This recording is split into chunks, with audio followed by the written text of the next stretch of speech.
السلام علیکم ورحمۃ اللہ وبرکاتہ۔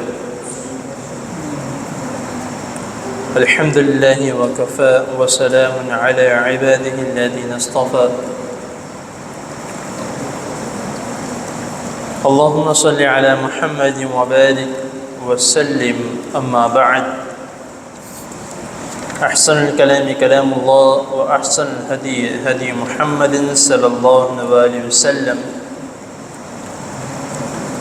رب اشرح لي صدري ويسر لي أمري واحلل عقدة من لساني يفقهوا قولي۔ أعوذ بالله السميع العليم من الشيطان الرجيم من همزه ونفسه ونفخه۔ يسألونك عن الأنفال قل الأنفال لله والرسول فاتقوا الله وأصلحوا ذات بينكم وَأَطِيعُوا اللَّهَ وَرَسُولَهُ إِن كُنتُم مُؤْمِنِينَ۔ صدق اللہ العظیم۔ حضرات محترم، اس آیت کریمہ میں جو آپ کے سامنے ابھی میں نے تلاوت کی ہے، جو مین بات آج کے درس میں کرنی ہے وہ اس آیت میں سے نکالی جائے تو فاتقوا اللہ واصلحوا ذات بینکم۔ ہم اور ہمارے معاشرے میں رشتہ داری جو ہے اس میں دن بہ دن جو ہے وہ دوریاں پیدا ہوتی جا رہی ہیں۔ وہ اس وجہ سے کہ جو نئی جنریشن ہے، نیو جنریشن ہے، ان کے دماغوں میں غلط باتیں بڑھی جا رہی ہیں رشتہ داروں کے متعلق۔ اگر ماں ہیں تو وہ خاوند کی جو سائڈ پہ اس کی بچے کی پھوپھیاں ہیں، اس کے چاچے ہیں، چاچیاں ہیں، تائیں ہیں، تائیاں ہیں، ان کے متعلق جو ہیں وہ کوئی نہ کوئی بات روز اس کے کان میں برتی رہتی ہے۔ اگر باپ ہے معذرت کے ساتھ، بہت معذرت کے ساتھ، تو وہ عورت والی سائڈ پہ یعنی کہ اپنی بیوی والی سائڈ پہ وہ کبھی اس کی خالوں کی برائی کر رہا ہے، کبھی اس کے ماموں کی برائی کر رہا ہے، تو جس کی وجہ سے جو ہے ہمارے رشتے ناتے دن بہ دن کمزور ہوتے جا رہے ہیں۔ اگر کوئی رشتہ دار بیمار ہے یا کوئی ایسا مسئلہ اس کے ساتھ پیش آ چکا ہے تو ہم اس کا پتہ لینے نہیں جاتے، ہمیں علم ہو جاتا ہے، لیکن جب تک اس کے گھر میں سے کسی کا فون نہ آئے کہ فلاں شخص بیمار ہے گھر میں، آپ پتہ لینے نہیں آئے، تب تک ہم نہیں جاتے۔ ہم کہتے ہیں کہ وہ آیا تھا جو ہم جائیں گے، اس طرح تو نہیں ہوتا۔ رسول اللہ صلی اللہ علیہ وسلم نے فرمایا کہ جو شخص یہ چاہتا ہے کہ اس کے گھر میں برکت ہو، اس کا مال وسیع ہو، تو وہ اپنے رشتہ داروں کے ساتھ اچھے طریقے سے پیش آئے۔ تو آج ہماری بے برکتی کی سب سے بڑی وجہ ہی یہی ہے کہ ہم اپنے رشتہ داروں کے ساتھ مخلص نہیں ہیں۔ ہمارا دل، ہم ملتے تو ہیں، شادی بیاہ کے موقع پر ملاقات ہو جائے یا کسی دعوت پہ ہماری ملاقات ہو جائے، ملتے ہم ہنسے ہوئے چہرے سے ہیں لیکن ہمارے دل کے اندر کھوٹ ہوتی ہے۔ گلے ہم مل رہے ہیں، سینے کے ساتھ سینہ لگ رہا ہے اور منہ کے اوپر جھوٹی مسکراہٹ ہے، لیکن دل کے اندر اس کے متعلق کینہ، بغض، نفرت، عداوت۔ تو اللہ رب العزت قرآن مجید میں کئی مقامات پہ اللہ تعالیٰ ذکر کرتے ہیں۔ ہم اکثر جو ہے وہ، جس طرح میں نے پچھلے جمعے والدین کی اہمیت کے متعلق خطبہ جمعہ بھی دیا تھا، اور اس میں بھی میں نے جو ہے ان چند باتیں جو بیان کی تھی والدین کی اہمیت کے، کہ جہاں پہ اللہ تعالیٰ نے اپنی عبادت کا ذکر کیا ہے وہاں پر اللہ تعالیٰ نے والدین کا ذکر کیا ہے، اور اکثر بیشتر لوگ یہی بیان کرتے ہیں، اور کیونکہ وہ سچ بھی ہے، لیکن اس کی جو اگلی بات ہے وہ کوئی بھی نہیں بیان کرتا، کہ جہاں پہ اللہ تعالیٰ نے اپنی عبادت کا ذکر کیا ہے نمبر 1، نمبر 2 پہ اللہ تعالیٰ نے والدین کا ذکر کیا ہے، اور نمبر 3 پہ اللہ تعالیٰ نے ذکر کس کا کیا ہے؟ وذی القربیٰ، قرابت والے رشتے۔ کہیں پہ بھی آپ دیکھ لیں، چوتھے سپارے میں ہیں، پہلے سپارے میں ہیں، 15ویں سپارے میں ہیں، اور بھی قرآن مجید کی کئی مخصوص جگہوں پہ ہیں کہ اللہ تعالیٰ نے وَاعْبُدُوا اللَّهَ وَلَا تُشْرِكُوا بِهِ وَبِالْوَالِدَيْنِ إِحْسَانًا وَبِذِي الْقُرْبَىٰ، ادھر بھی یہی آ گیا وَقَضَىٰ رَبُّكَ أَلَّا تَعْبُدُوا إِلَّا إِيَّاهُ وَبِالْوَالِدَيْنِ إِحْسَانًا وَذِي الْقُرْبَىٰ، ادھر بھی وہی آ گیا۔ اس کے بعد پہلے سپارے میں چلے جائے وَإِذْ أَخَذْنَا مِيثَاقَ بَنِي إِسْرَائِيلَ لَا تَعْبُدُونَ إِلَّا اللَّهَ وَبِالْوَالِدَيْنِ إِحْسَانًا وَذِي الْقُرْبَىٰ، ادھر بھی اللہ تعالیٰ رشتہ داروں کے متعلق بیان کر رہے ہیں۔ تو پھر ہم رشتہ داروں سے اتنا دور کیوں ہوتے جاتے ہیں؟ پھوپھیاں ہیں، ان کے متعلق جو ہے وہ سوشل میڈیا پر یہ باتیں پھیلائی جاتی ہیں، ہوں گے کوئی بیچ میں سے، ہر ایک شخص اچھا نہیں ہوتا، برے بھی ہیں۔ جس طرح انسان کے متعلق اللہ تعالیٰ نے بتایا، اسی طرح جنوں کے متعلق بھی اللہ تعالیٰ نے بتایا کہ اس میں کچھ اچھے بھی ہیں اور کچھ برے بھی ہیں، کچھ فساد پھیلانے والے ہیں، کچھ فساد کو روکنے والے ہیں۔ تو اللہ قرآن مجید میں جو ہے وہ، اور سوشل میڈیا پہ خاص طور پر جو میں بتانے لگا تھا کہ پھپھوں کو، چاچیوں کو ایک الگ شکل میں دکھایا جاتا ہے کہ پھوپھیاں جو ہیں وہ لڑائیاں ڈلواتی ہیں گھروں میں، چچیاں جو ہیں وہ فساد پھیلاتی ہیں گھروں میں۔ یہ جو طریقہ کار جو ہے یہ سوشل میڈیا پہ ہمیں دکھایا جا رہا ہے۔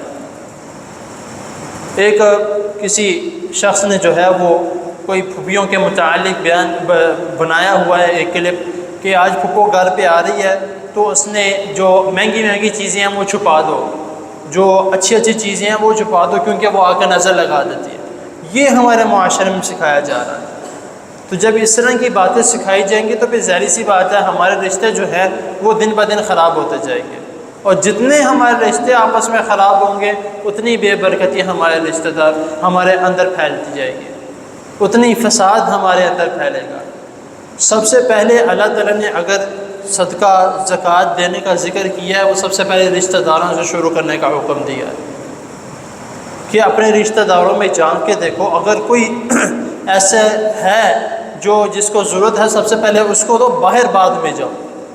اللہ تعالیٰ نے باقاعدہ حکم دیا ہے قرآن مجید پہ، رسول اللہ صلی اللہ علیہ وسلم نے حکم دیا کہ اگر تم اپنے رشتہ داروں پہ خرچ کرتے تو تمہارے لیے دوہرا اجر ہے۔ آپ باہر کسی کو دے دیتے ہیں کہ یار کوئی نہیں، غریب ہے، مانگنے والا ہے، یا کوئی نہیں بھی مانگتا، کوئی مسکین ہے، تو اس کو آپ دے دیتے ہیں، آپ کو اس کا ثواب ملے گا۔ اللہ تعالیٰ نے وعدہ کیا ہے، اللہ تعالیٰ اس کا ثواب دیں گے۔ لیکن اگر آپ اپنے رشتہ داروں میں کوئی ایسا شخص ہے جو غریب ہے، جو جتنی اس کی آمدنی نہیں ہے، لیکن وہ اچھا خاصا چلا لیتا ہے، کوشش کر لیتا ہے، کسی سے مانگتا نہیں ہے، اپنے ہاتھ نہیں پھیلاتا، تو لیکن اللہ رسول اللہ صلی اللہ علیہ وسلم فرماتے ہیں کہ اگر تم اس رشتہ دار کو دیتے ہو تمہیں دوہرا اجر ہے۔ اب دوہرا اجر کیوں ہے؟ نمبر 1 کہ رشتہ دار کی مدد کی ہے۔ نمبر 1 سب سے پہلے کیا آ گیا کہ رشتہ دار کی مدد کی ہے۔ نمبر 2 کہ اس وجہ سے مدد کی ہے کہ ہمارا سلوک اتفاق بنا رہے، صلہ رحمی ہمارے اندر موجود رہے، تو دوہرا اجر اللہ رسول اللہ صلی اللہ علیہ وسلم بتا رہے ہیں۔ تو ہم اس طرح کرتے ہیں، اللہ ماشاء اللہ لوگ ایسے ہیں جو ایسے کرتے ہیں، باقی کوئی بھی نہیں کرتا، ورنہ مردہ بھی ماری جائے منو کی۔ تو ہمیں جب تک ہم قرآن و حدیث کے مطابق چلتے رہیں گے تو انشاءاللہ تعالی کسی قسم کی پریشانی، کسی قسم کی تکلیف، کسی قسم کی مشکلات، کسی قسم کی مصیبتیں اللہ تعالی ہمارے پاس آنے نہیں دیں گے۔ جب اللہ رب العزت نے، اور اللہ تعالیٰ باقاعدہ یہاں پہ کہہ رہے ہیں کہ فاتقوا اللہ فاصلحوا ذات بینکم، اللہ تعالیٰ سے ڈر جاؤ اس معاملے میں،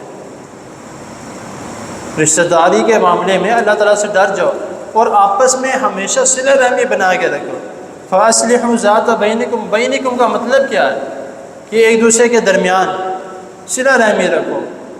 اگر کوئی آپ سے دور جاتا ہے تو آپ اس کے قریب جائیں، تو لیکن ہم کہتے ہیں کہ جاتا ہے جائے، کوئی مسئلہ نہیں ہے، وہ خود منانے آئے گا تو ٹھیک ہے، نہیں تو میری طرف سے مر چکا ہے، مجھے کیا ہے۔